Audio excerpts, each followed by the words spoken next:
अरब सागर में हलचल, 20 अक्टूबर तक चक्रवाती तूफान की संभावना, इन राज्यों में भयंकर बारिश। अरब सागर में आने वाले दिनों में मौसमी हलचल तेज हो सकती है। दक्षिण पूर्व अरब सागर और कोमोरिन क्षेत्र के ऊपर एक साइक्लोनिक सर्कुलेशन बना हुआ है। पूर्व और पश्चिम दिशा में एक टर्फ भी सक्रिय है। स्काईमेट वेदर की एक रिपोर्ट के मुताबिक इसके प्रभाव से अगले 48 घंटों के दौरान दक्षिण पूर्व अरब सागर और लक्षद्वीप क्षेत्र में एक निम्न दबाव का क्षेत्र बनने की संभावना है, जो जल्द ही स्पष्ट रूप से चिह्नित हो जाएगा। इसके प्रभाव से तमिलनाडु, केरल, रायलसीमा, तटीय आंध्र प्रदेश और दक्षिण आंतरिक कर्नाटक में छिटपुट से मध्यम बारिश हो सकती है। कुछ इलाकों में जोर की बारिश भी हो सकती है। चक्रवाती तूफान की संभावना। स्काईमेट वेदर की रिपोर्ट के मुताबिक यह निम्न दबाव वाला क्षेत्र 20 अक्टूबर तक दक्षिण मध्य और दक्षिण पूर्व अरब सागर के ऊपर डिप्रेशन में तब्दील हो सकता है। मौसमी परिस्थितियां इसके और तीव्र होने के लिए अनुकूल हैं। ऐसे में संभावना है कि अगले सप्ताह यह एक चक्रवाती तूफान में भी विकसित हो सकता है। हालांकि इसका प्रभाव भारत में नहीं दिखाई देगा। यह सोमाली तट और अदन की खाड़ी की दिशा में आगे बढ़ेगा। तूफान बनेगा या नहीं, इसकी सटीक जानकारी निम्न दबाव क्षेत्र के बनने के बाद ही तय हो पाएगी। दक्षिणी प्रायद्वीप में भयंकर बारिश।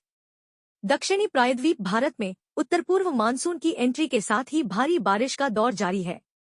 अनुमान है कि अगले कुछ दिनों में मानसून की सक्रियता और बढ़ेगी। मौसम विभाग ने कई इलाकों में मूसलाधार बारिश का अलर्ट जारी किया है। भारत मौसम विज्ञान विभाग का अनुमान है कि केरल, तमिलनाडु और पुडुचेरी में कुछ स्थानों पर अगले 7 दिनों के दौरान भारी से बहुत भारी बारिश की संभावना है। उत्तर पूर्वी मानसून के कारण दक्षिण भारत के राज्यों में जोरदार बारिश हो रही है। आज 16 अक्टूबर को तमिलनाडु, पुडुचेरी और कराईकल, तटीय आंध्र प्रदेश, रायलसीमा, दक्षिण आंतरिक कर्नाटक और केरल माहे में शुरू हो गई है।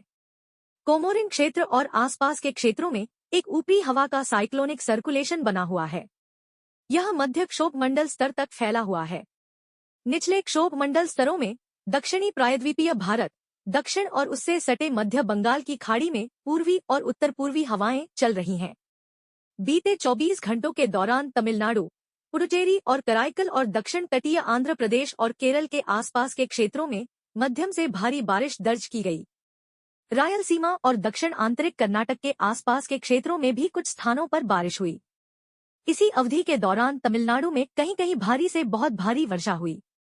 स्काईमेट वेदर के मुताबिक बीते 24 घंटों में कावाली, नेल्लोर, परंगपेट्टी, पंबन और कन्याकुमारी में हल्की से मध्यम दर्जे की बारिश हुई, जबकि तूतीकोरिन, पलायनकोट्टी और कोचीन में भारी बारिश दर्ज की गई।